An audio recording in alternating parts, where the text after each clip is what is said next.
Hello everybody and welcome back. In this video I want to talk about spiritual bypassing.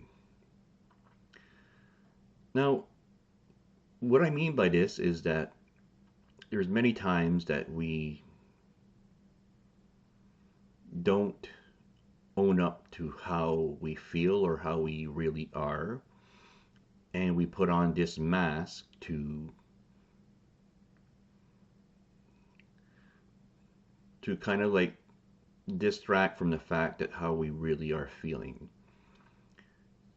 So a good example of this would be if somebody's asking you how you're doing and you can say, I'm fine, I'm great, I'm fantastic, when in fact that deep down inside you are losing your mind, you're anxious, you're in a state of fear, you're angry.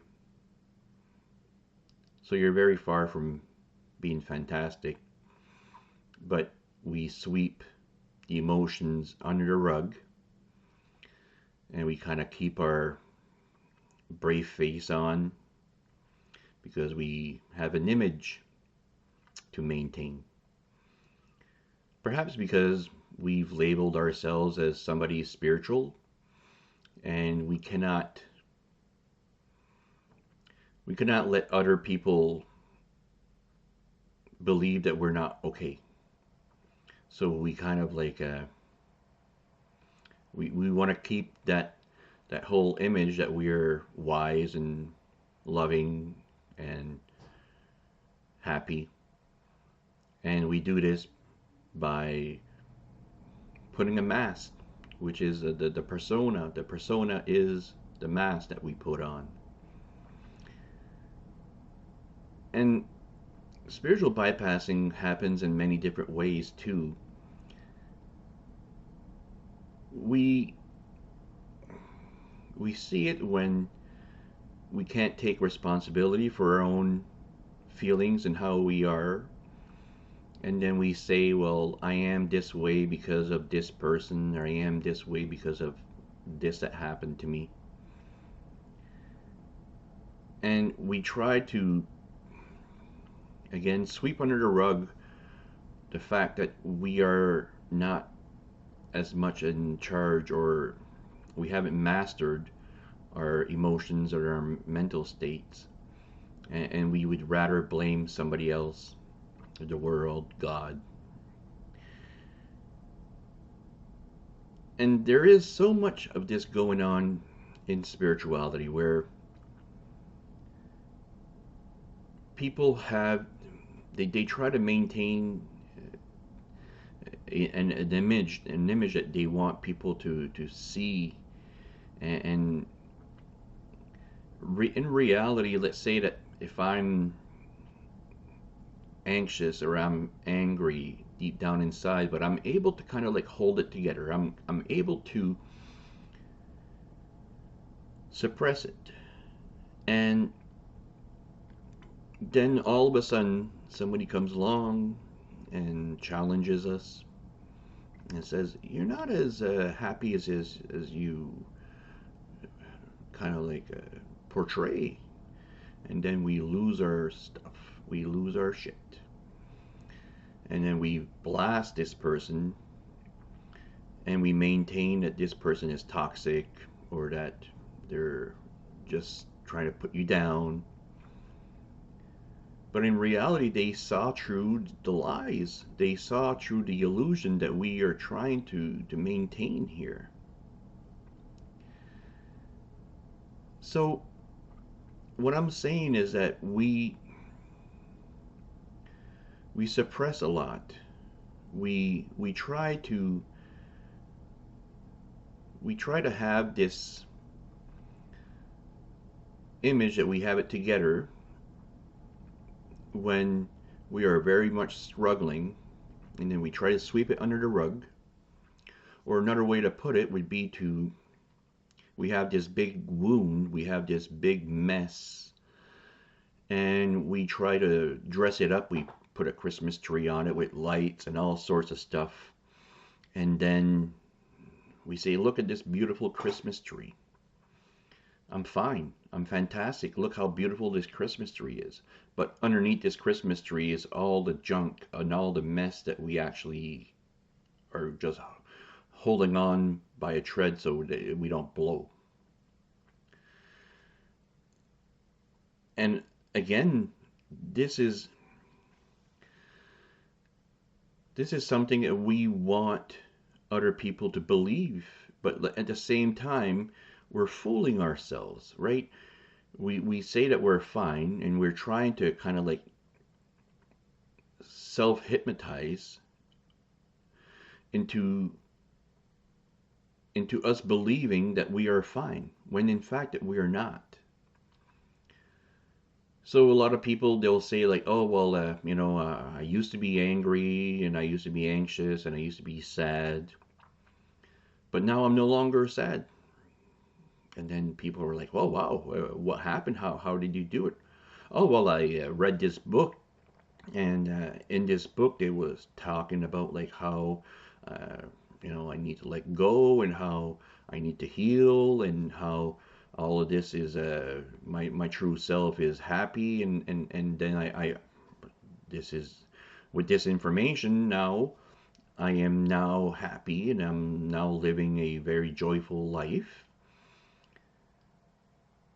But what what kind of work did you put in order to make this a reality? And people will say, well, what do you mean work? Well, the spiritual work.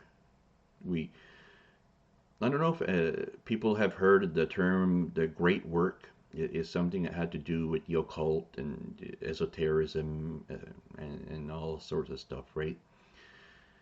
And the great work is us. At the end, if we're angry, sad, anxious, have low self esteem, we have we don't have to. We can stay this way and be anxious and be angry and sad for the rest of your life. You can choose to do this, right?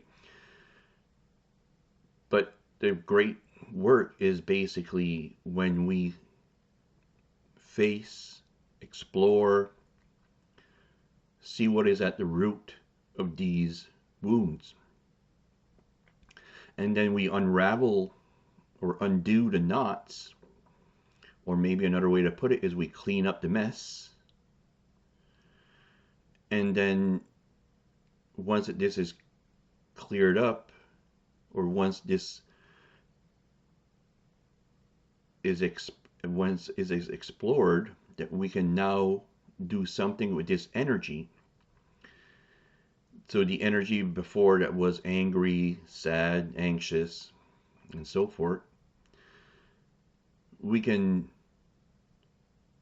change this energy. We change this energy by basically facing it, feeling it,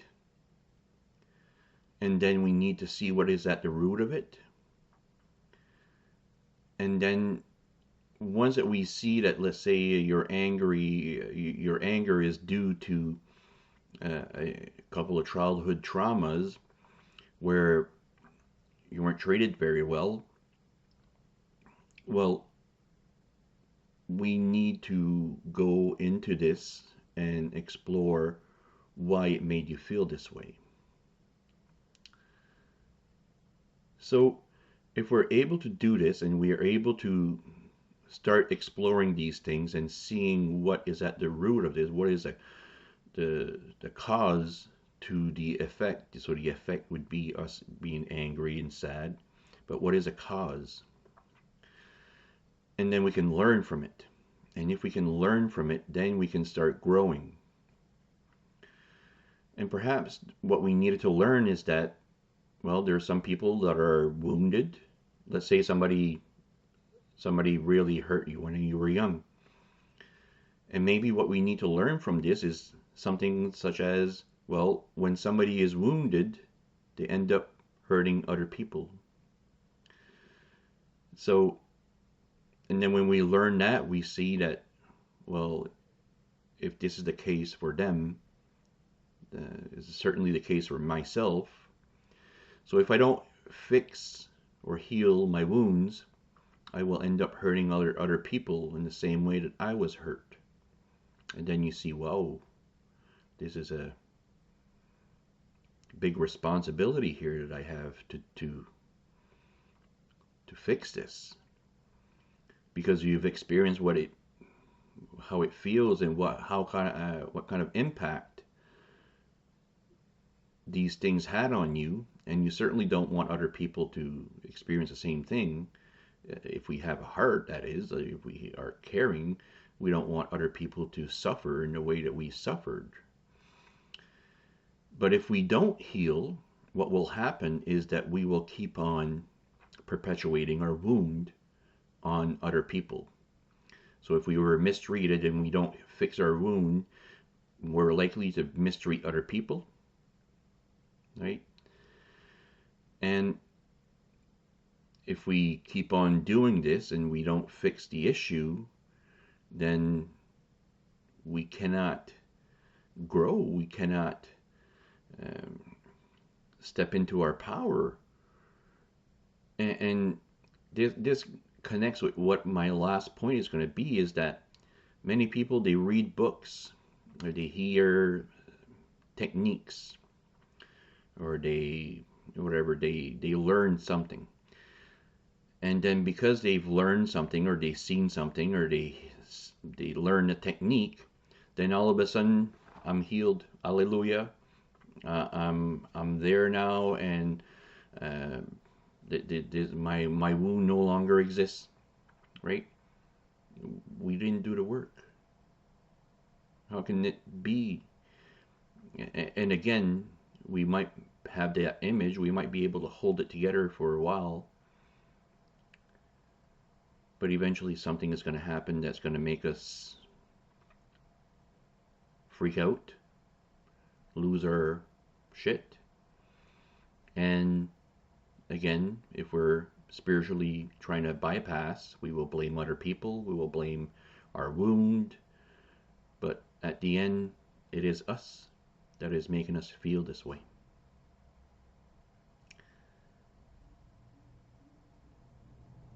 And this reminds me a little bit of when I was young and I was going to the gyms.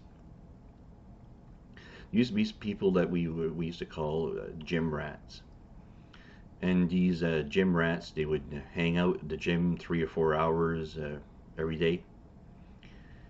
They wouldn't do one workout or one set of bench press or anything. They wouldn't do much. Some people, they did a couple exercises here and there, but that was about it. And these same people, when they would be talking to their other friends, and they would say, "Oh, today I went in the gym for 4 hours." And their friends would be like, "Wow, you 4 hour workout? That's oh yeah, it was something." But that the whole time when they were at the gym, they were spending their time talking with other people. But they want to have this image that they're at the gym and they're working out, and it's something, right? So it's almost like it's a show, it's an act, right? So in the same way, people that do spiritual bypassing is an act. They're not enlightened like the Buddha is, but they like to try to pretend that they are by coming up with some cool quotes that they have memorized. But until that we start being love, until that we start being peace, until that we start being wisdom, until that we start being connection, until that we start being the present moment, this is all like an intellectual exercise. It's all a farce. It's all fake. And the real work is when we dive deep and we confront our shadows, our darkness. And once that we have, in a sense, mastered the darkness and we have healed the darkness, then we can start shining. But until then, it's all a game, a ploy, a mask, an illusion. So I'm hoping that you understand what I'm trying to say here. We need to walk the walk. We need to be the change that we want to see in the world. And I'm hoping that you are taking care of yourself and you're honestly, completely, fully happy. That you're not just putting a brave face on. If you are, you did the work. Congratulations. I really respect you for that. So I wish you all the best. I love you. You're amazing. And until next time.